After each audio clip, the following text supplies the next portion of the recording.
É interessante esse panorama que você traça, porque é isso. A gente vive um governo de frente ampla.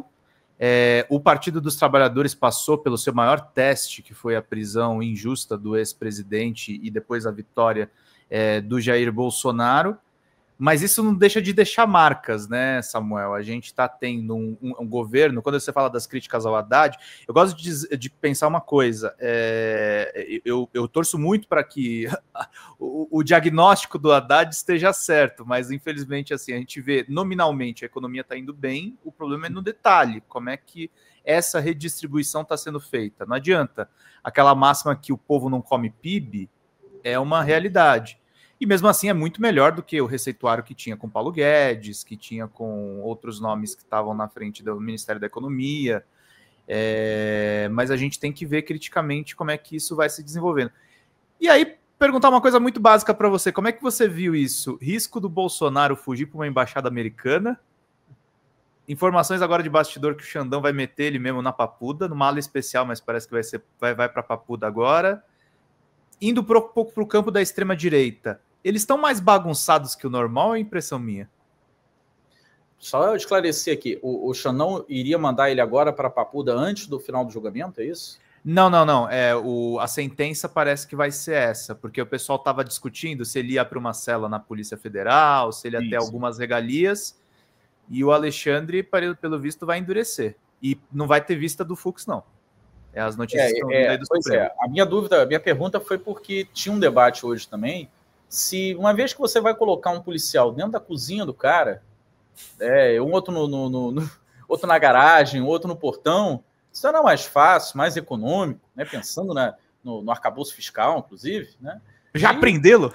Levar para prisão, porque assim, existe um lugar com tudo isso. Que a cozinha tá vigiada, que o quarto tá vigiado, o portão tá vigiado. E eu não sei você, Samuel, eu vi as notícias na sexta, o Lindbergh, ele vai fugir. Aí no final de semana o zum aumentou. Falei, gente, ele vai ter uma surpresa desagradável durante a semana. Batata, botaram a polícia dentro da casa do homem. Sejam dados para o Lindbergh. Muito bom trabalho. Lindbergh, como líder, né, do PT, está fazendo um trabalho... Assim, é o trabalho que se espera mesmo do Lindbergh. Quem conhece a trajetória do Lindbergh sabe que ele é um cara que dificilmente alguém vence ele do que antigamente os comunistas chamavam de agitação, né? O Lindbergh faz agitação muito bem. Ele pega as grandes bandeiras, que são as estratégicas do momento, e ele bota elas em evidência. Qual é a bandeira do momento? Tem que prender esse cara. Esse cara é um risco para o projeto democrático brasileiro e para o projeto popular do PT. Ele indo para uma embaixada e pedindo asilo lá, e você não podendo, obviamente, invadir, prendê-lo lá, porque aqui a gente não faz igual os Estados Unidos defende que se faça nos outros países, né? A gente não faz isso aqui. Sim. Ele vai ficar comandando a oposição de lá, provocando o mundo para não reconhecer a eleição no Brasil. Então, é um risco muito grande, não apenas para o processo, para o devido processo, é um risco para a democracia brasileira. Esse réu em específico conseguir ir para uma embaixada. Então, o Lindbergh fez muito bem na semana passada em didaticamente mostrar a fragilidade, enquanto os bolsonaristas diziam, meu Deus, tadinho, ele está deprimido, ele está doente, ele está passando mal, estão matando ele fazendo isso. E a mídia liberal, inclusive, estava entrando nessa onda. O Alexandre de Moraes pegou pesado, ele está perdendo o apoio, há um mal-estar nas Forças Armadas. Aí surgem todos aqueles comentaristas de sempre, né? Com suas fontes exclusivas. Pois é. E o Lindbergh muda a pauta. O Lindbergh fala, esse cara vai fugir. Não tem nada grave contra ele, não. Não tem, ninguém tá... pelo contrário, ele não está sofrendo demais, ele está solto demais. Está colocando em risco demais o processo. E aí a resposta veio, eu acho que nesse primeiro momento, numa medida que eu acho acertada. Nenhum outro brasileiro teria o tratamento que o Bolsonaro está tendo agora. Ele está sendo um privilegiado. Sim. Porque ele já era para ter sido preso no momento que foi decretado a prisão domiciliar, já era para ter sido prisão regime fechado.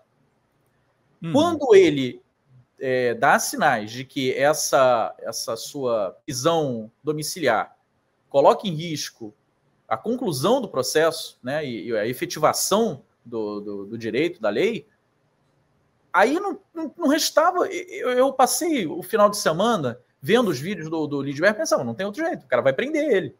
Uhum. Não tem, vai levar ele para algum lugar da Polícia Federal ou do sistema penitenciário de Brasília, não tem outro caminho. Aí ele inventou um meio termo que acho que só se viu uma vez no Brasil, né? Que foi com aquele tal de juiz Lalau, famoso Isso. Lalau, que ia botar um policial dentro da casa. Ele transformou a casa do Bolsonaro numa prisão. Aí tem um cara sentado lá na sala, ele vai no banheiro, o cara fica olhando para ver se ele vai sair do banheiro. Se ele demorar, deve dar um toque-toque na porta. Tá tudo bem aí? Você pulou a janela? Não, né? Aí ele vai pro quarto, o cara fica parado no corredor, esperando a noite inteira ali. Outro fica lá no portão, outro fica na garagem, para ele não pegar o carro e sair escondido. É o teatro do absurdo. Sim. Você tem... Imagine se cada brasileiro que fosse colocado com privilégio, né, com a progressão de pena de ir para o semiaberto, para ir para o domiciliar, melhor dizendo, o cara é provado que tem risco de fuga. Aí a gente, em vez de recolhê-lo, fosse dar esse privilégio de ter um policial na casa de cada um dos que estão em regime domiciliar, ia ter que ter muito concurso público no Brasil, né? Muito concurso. O regime de meta fiscal não ia aguentar. Então, assim, o Bolsonaro tem que agradecer, ele está tendo um privilégio gigantesco, ao contrário do que diz da base dele. Acho que a prisão dele, todos nós sabemos, né, que é inevitável. Não é uma questão... Eu acho que agora ele está pedindo para ser preso, né? Com esse... Eu acho que ele já sabe que ele vai ser preso. Eu acho que a essa altura do campeonato ele já entendeu que ele vai ser preso. E, bom, ele é um homem idoso, ele vai ter uma redução de pena por ser idoso. Né? Ele não vai ficar em nenhuma condição extremamente desagradável na cadeia. O Lula não ficou também, né? O Lula ficou numa sala da Polícia Federal. Ele provavelmente... Aí é uma discussão, você mesmo falou, né? Ele vai para uma sala de Estado Maior, ele é militar, vai ser recolhido num quartel, vai para a Polícia Federal, como o Lula foi, ou vai para a Papuda. Diz os operadores do direito que o certo é ele ser recolhido na Papuda. Ele está em Brasília, o processo é em Brasília, existe a penitenciária da Papuda em Brasília, e é lá que ele irá ficar. Numa sala especial, claro, mas na Papuda. O Lula não ficou na Papuda porque o processo dele estava correndo no Paraná, indevidamente, depois se provou, né? Mas era no Paraná, e no Paraná ele tinha que ser preso. No Paraná, o que havia disponível para um ex-presidente da República, com as prerrogativas que o cargo autoriza, era aquela sala na Polícia Federal, que foi montada exclusivamente para isso, porque não existia. Em Brasília, não. Em Brasília tem os instrumentos próprios lá na Papuda. Então é para lá que ele tem que ser recolhido. E eu tenho absoluta certeza, Pedro, que o Bolsonaro já internalizou nele que ele tem mais, no máximo, 2 semanas vendo a filhinha dele, vendo os assessores dele, olhando lá para a televisão dele, assistindo o Jovem Pan, porque isso vai acabar. Ele vai, em 2 semanas, a não ser que algo muito extraordinário, você já apontou que uma dessas possibilidades de extraordinárias já não vão ter, né, que é o pedido de vistas do Fux. Então, em Fux, nós não podemos confiar, diferente do Slogan. É possível que em 2 semanas o Bolsonaro finalmente, por todos os crimes que cometeu, ele pague por um deles, pelo menos, né? Porque ninguém está colocando na conta os mais de 700 mil óbitos que esse sujeito fez acontecer no Brasil com a negligência ativa dele, né? Com a escolha dele de matar as pessoas para criar uma narrativa para tentar se reeleger.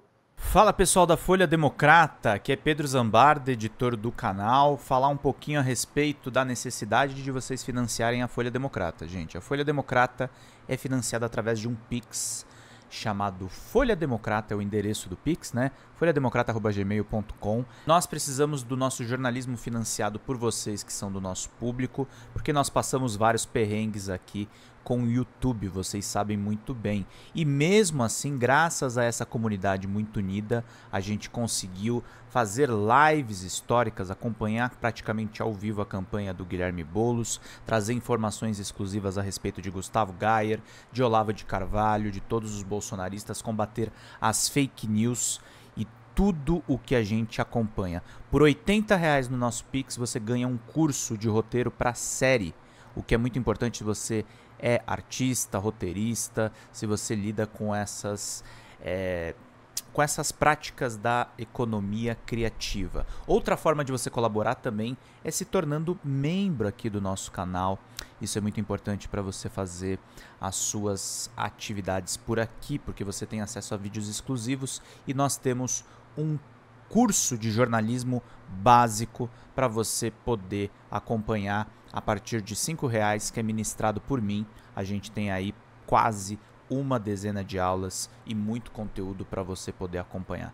Meus caros, minhas caras, financiem o jornalismo independente, financiem o jornalismo que se posiciona à esquerda, financiem o jornalismo na internet, que traz informações confiáveis, checadas, que cruza informações e que trata você, que é o nosso público, de uma maneira muito séria.